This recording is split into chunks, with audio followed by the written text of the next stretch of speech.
tous, donc on se retrouve aujourd'hui pour la réponse à ma vidéo FAQ que j'ai lancée du coup dans ma dernière vidéo où je vous annonçais donc ma grossesse. Voilà, il y a peut-être des gens du coup qui débarquent ici qui sont pas au courant que je suis enceinte, donc voilà, je l'ai annoncé dans une vidéo que je vous mets sur l'écran si vous l'avez loupé.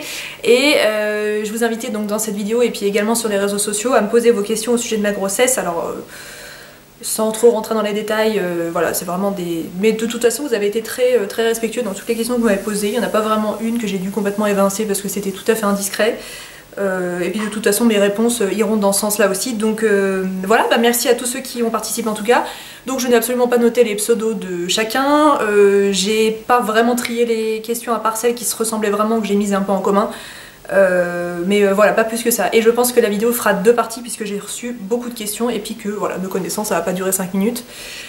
Donc voilà, on va commencer tout de suite. Première question, es-tu immunisée contre la toxoplasmose? Alors la toxoplasmose, si vous ne connaissez pas, c'est une maladie qui est transmise par un parasite qu'on retrouve notamment dans les excréments des chats et qui peut se développer notamment sur la viande crue, les fruits et légumes mal lavés du coup par extension.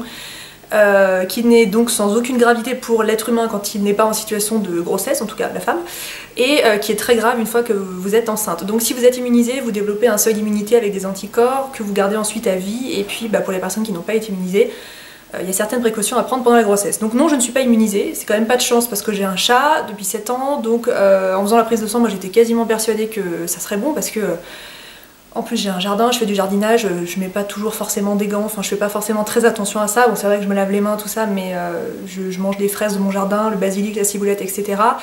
Je nettoie la litière de mon chat très régulièrement, donc je pensais que je l'avais tout simplement contracté. C'est pas vraiment une maladie dont on voit les symptômes, donc en fait souvent on la contracte, ça ressemble plus ou moins à un rhume, donc hors état de grossesse bien sûr, et puis voilà, après on est immunisé à vie, et donc bah non, je ne l'ai pas contracté. Donc j'ai toutes les petites habitudes alimentaires qui vont avec pour la grossesse, donc plus de viande crue. Pour moi c'est une torture parce que je crois que le steak tartare, moi c'est ma vie, hein, c'est ma première religion. Donc bon bah voilà, ça je fais une croix dessus. Et puis en dehors de ça, bah, bien sûr je fais attention aux fruits et légumes, etc. Mais j'ai un médecin qui... Alors voilà, je veux pas vous donner de conseils, il y a eu un petit débat sous une photo Instagram il y a pas longtemps. Je veux pas du tout vous donner de conseils sur que manger, comment le manger pendant la grossesse, parce que je ne suis pas médecin et que j'ai absolument pas la légitimité pour vous donner des conseils comme ça. Donc si vous êtes enceinte, renseignez-vous auprès de votre médecin. Mais moi j'ai un gynéco qui est très ancré avec la réalité, très réaliste, et en fait voilà, il me demande pas du tout de laver mes légumes à la javel ou au vinaigre comme j'ai pu entendre par certaines personnes, c'est pas du tout le cas.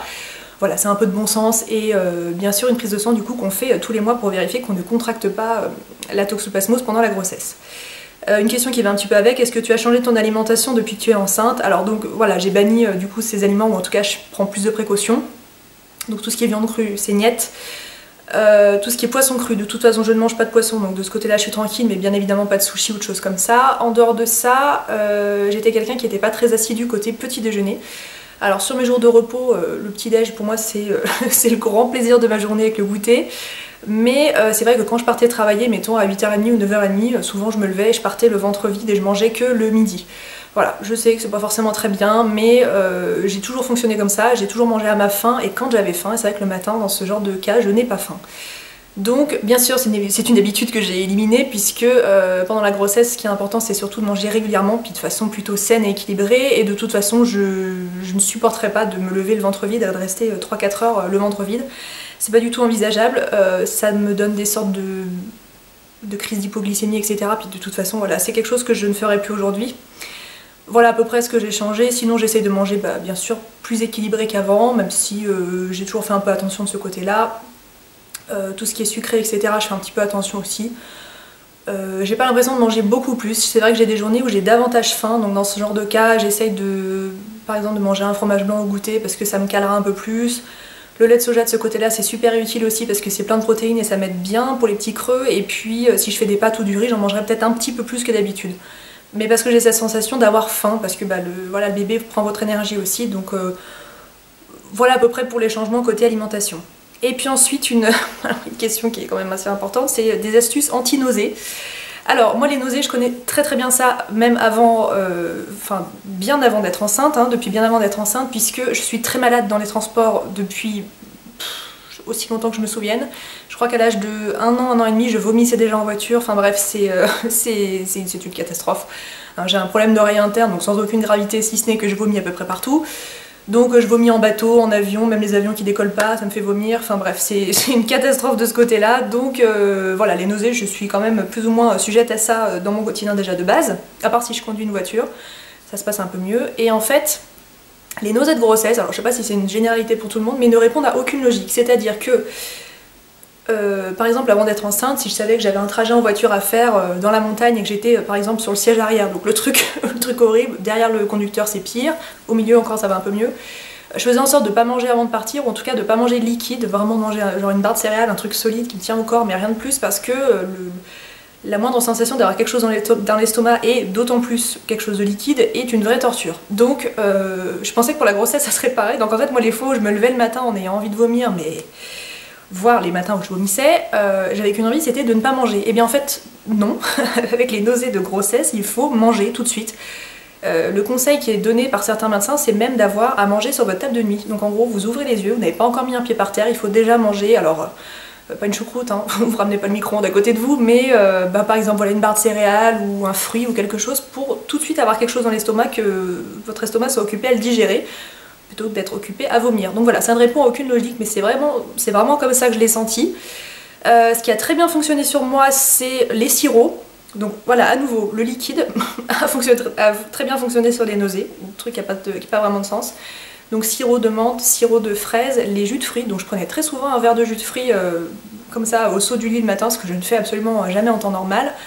Et puis sinon voilà, le fait de manger quelque chose de solide en règle générale fonctionnait très très bien. Et puis éviter, enfin en tout cas c'est ce que j'ai fait, d'éviter un maximum de cuisiner des choses, c'est-à-dire d'avoir un minimum d'odeur. Je me souviens d'avoir mangé beaucoup de salades, beaucoup de choses froides, puisque les odeurs m'écœuraient beaucoup aussi. Donc voilà, manger des salades me réussissait très très bien puisque ça ne sent rien. Et ça m'évitait d'avoir voilà, des mélanges d'odeurs différentes, et ça se passait très bien comme ça. Alors ensuite, peux-tu nous parler de l'arrêt de ta contraception? As-tu vu des changements importants?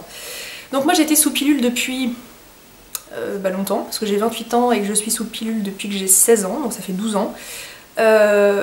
Quand on vous dit qu'en gros que le mode de contraception idéal pour vous c'est celui qui vous convient, je crois que moi je suis vraiment en plein dedans. La pilule est très très controversée, on entend beaucoup de choses à son sujet, mais moi la pilule est un mode de contraception qui me convient très bien, enfin qui me convenait très bien, et je n'ai jamais vu de raison de passer sur par exemple l'implant ou un stérilet ou quoi que ce soit. Moi vraiment la pilule me convenait très bien.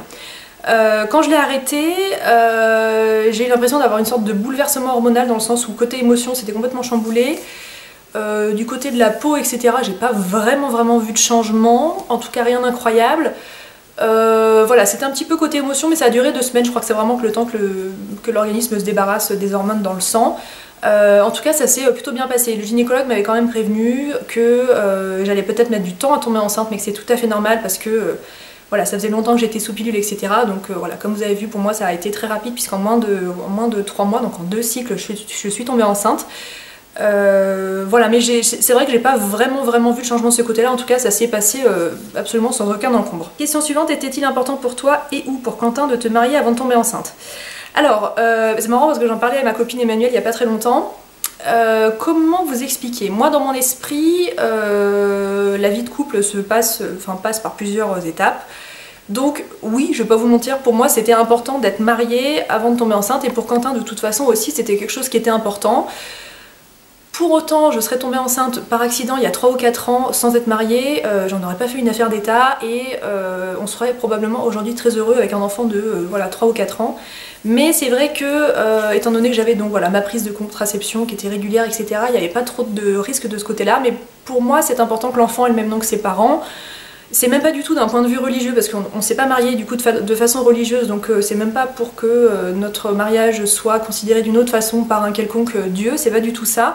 Mais aux yeux de la loi et à nos yeux, à nous, c'était très important voilà, d'être marié avant d'avoir un enfant. Comme je vous disais, si ça ne s'était pas passé comme ça, on n'en aurait pas fait une affaire d'état. Mais oui, en tout cas, c'était dans l'ordre des choses. Pareil pour l'appartement, donc vous aviez été quelques-unes à me marquer: ah c'est marrant, on voyait que tu étais mariée, que vous aviez acheté un appart. Avoir un enfant, c'était la suite des choses. Alors, je vous rappelle quand même qu'il y a des gens sur cette terre qui se marient, qui achètent un appart et qui ne veulent pas d'enfant, voilà. Donc je voulais quand même en parler dans cette vidéo, parce que avoir un enfant, c'est pas une fin en soi, et c'est surtout pas la logique des choses. Pour moi, c'est pas du tout comme ça que ça se passe. Avoir un enfant parce que la société vous l'impose, je trouve que c'est terriblement triste et pour le coup super égoïste. Et refuser d'avoir un enfant parce qu'on n'en a pas envie, pour moi c'est une très sage décision. Donc voilà, nous on était dans cet état d'esprit de vouloir un enfant, on savait que c'est quelque chose qu'on souhaitait voir arriver dans notre vie. Mais voilà, c'est pas forcément la suite des choses derrière un mariage, etc. Mais pour répondre à la question de cette personne, donc oui, pour nous c'était important d'être mariés avant que je tombe enceinte. Ensuite, une question, enfin qui n'est pas vraiment une question, mais qui est un très long commentaire qui m'a fait sourire. Donc bonjour Marielle, tout d'abord félicitations pour cette belle nouvelle. Ma question va peut-être te paraître étrange, mais je te suis depuis quelques temps et ta vidéo d'aujourd'hui ne fait qu'accentuer mon interrogation. Qu'y a-t-il de négatif dans ta vie? J'ai l'impression que les bonnes fées se sont penchées sur toi à la naissance. Ton premier amour est devenu ton mari, donc jamais de vrai chagrin d'amour. Tu as 2 parents qui t'aiment et qui ne vivent pas loin de toi. Tu as des amis et un boulot que tu adores. Et aujourd'hui j'apprends que tu tombes enceinte pile quand tu le désires. Je me demande sérieusement comment c'est possible d'avoir une vie aussi parfaite. J'espère que ma question ne te gêne pas, donc pas du tout. Et je ne prétends pas tout connaître de toi, mais j'avais envie de te faire partager mon avis. Belle soirée et à bientôt. Donc, c'est un commentaire qui m'a fait vraiment sourire parce que, voilà, c'est vrai que j'ai une super vie. je vais pas vous dire le contraire, je suis très contente. Je suis très bien dans mes baskets, je suis très contente de la vie que je mène. Pour autant, il y a plein de choses que je vous montre pas, comme tout le monde, parce que ça n'a pas sa place sur YouTube. Mais dans ma famille ça n'a pas toujours été très facile, voilà ça va mieux aujourd'hui mais ça n'a pas toujours été très simple, il y a eu des problématiques de handicap aussi dans ma famille qui ont été très dures à gérer dans ces dernières années.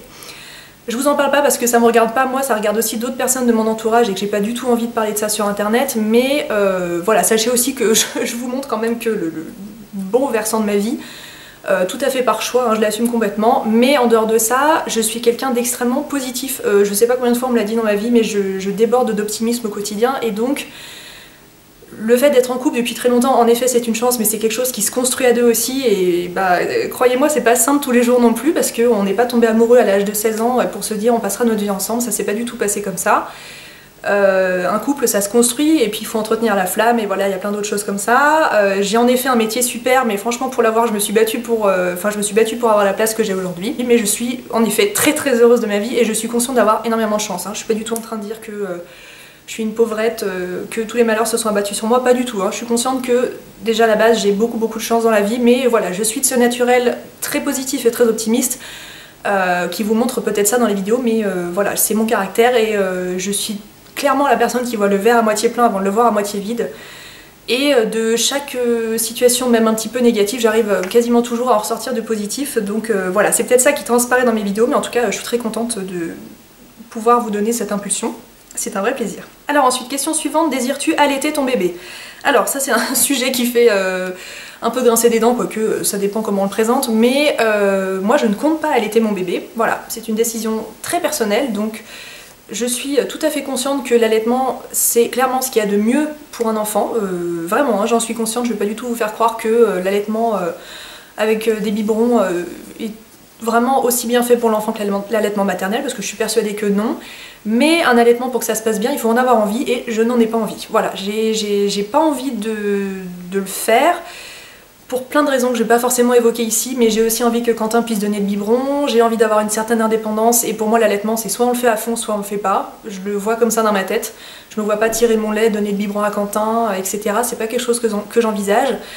Je compte également reprendre le travail pas trop tard non plus, enfin j'en reparlerai dans une autre question, mais du coup l'histoire de stopper l'allaitement au bout de 4 mois de vie de l'enfant me stresse un peu, et voilà, il y a peut-être des pro-allaitements parmi vous qui vont trouver cette décision complètement choquante, écoutez, il n'y a pas de souci, mais en tout cas moi ma décision est prise, et c'est pas vos arguments qui arriveront à me faire changer d'avis de ce côté-là, voilà, en tout cas je l'assume totalement. As-tu fait des recherches pour les produits que tu vas utiliser, donc je pense les produits de soins? Du bio peut-être. Alors, je compte vous faire une routine soins spéciale grossesse parce que j'ai quand même changé quelques petites choses. Notamment, j'ai banni tous les produits avec des huiles essentielles et croyez-moi, il y en a beaucoup, beaucoup plus qu'on ne pourrait le croire. Donc, je pense que c'est quand même des quantités d'huiles essentielles qui sont minimes, mais il faut tout de même y faire attention. Donc voilà, j'ai un petit peu décortiqué les étiquettes, j'ai réalisé que j'avais des huiles essentielles dans des produits que je ne soupçonnais pas forcément. J'ai essayé d'enlever tous les produits aussi à base d'alcool, ou en tout cas qui contenaient trop d'alcool. Voilà, la règle d'or c'est vraiment de la douceur, ce qui était déjà le cas dans ma routine de soins auparavant, mais là encore plus. Donc voilà, je vous en reparlerai dans ces vidéos là. Et puis du bio peut-être, pas plus que ça. J'ai quelques produits de soins qui sont bio, mais voilà, pas beaucoup plus que ça. As-tu vu un changement au niveau de l'acné dont tu as pu nous parler? Alors, je crois que de ce côté-là, j'ai entendu des personnes me dire en gros la grossesse c'est soit tu te retrouves avec des cheveux, des ongles et une peau magnifique, soit la catastrophe. Alors moi je suis vraiment entre les deux dans le sens où ma peau n'a pas vraiment changé, en tout cas pas pour le moment. Je me retrouve quand même avec pas mal d'acné, enfin quelques petits boutons en haut du dos. Sur le visage je suis pas vraiment gâtée en ce moment, mais pour autant il y a 6 mois j'étais à peu près dans cette posture là, donc voilà, j'ai pas vraiment vu de changement de ce côté-là. Ma peau se porte pas beaucoup mieux, en tout cas j'ai la peau qui est très sèche et j'ai beaucoup de difficultés à cicatriser. Alors que ce soit au niveau du visage comme au niveau du corps, j'ai des traces de piqûres de moustiques qui datent de cet été, donc du début du mois d'août. Donc août, septembre, octobre, on est quasiment 2 mois et demi après ça, et j'ai des cicatrices, des marques rouges qui ne partent pas, voilà, sur ma peau. Donc je pense que mon organisme entier est occupé à concevoir cette petite chose qui est à l'intérieur de moi, et du coup je pense que le plan cutané, enfin mon plan cutané passe complètement à la trappe. En tout cas c'est comme ça que je l'imagine dans ma tête, mais voilà, je cicatrise très mal. Même une petite coupure sur la main, je m'érafle la jambe avec 3 fois rien, ça reste pendant des semaines. Donc voilà, et puis en dehors de ça j'ai la peau très sèche, que ce soit au niveau du corps comme au niveau du visage. Mais alors là déjà que de base c'est pas folklore de ce côté là, mais alors là c'est la catastrophe. J'avais littéralement des sortes de squames qui se défaisaient sur mon bras comme quand on me pèle après un coup de soleil. Donc voilà, j'y vais aussi un petit peu fort de ce côté là, mais je pense qu'on aura l'occasion d'en reparler dans une vidéo à ce sujet. Quelle crème ou huile vas-tu utiliser pour les vergetures? Pareil, je vous en reparlerai, mais actuellement j'utilise l'huile corps de la marque Eucérin, ou Eucérine, je n'ai jamais su comment prononcer cette marque, que j'aime beaucoup. Et il y a également une marque qui m'a contactée pour me faire découvrir une huile spéciale vergeture que j'avais justement testée en échantillon et que j'avais beaucoup aimé. Donc pareil, j'aurai l'occasion de vous en reparler.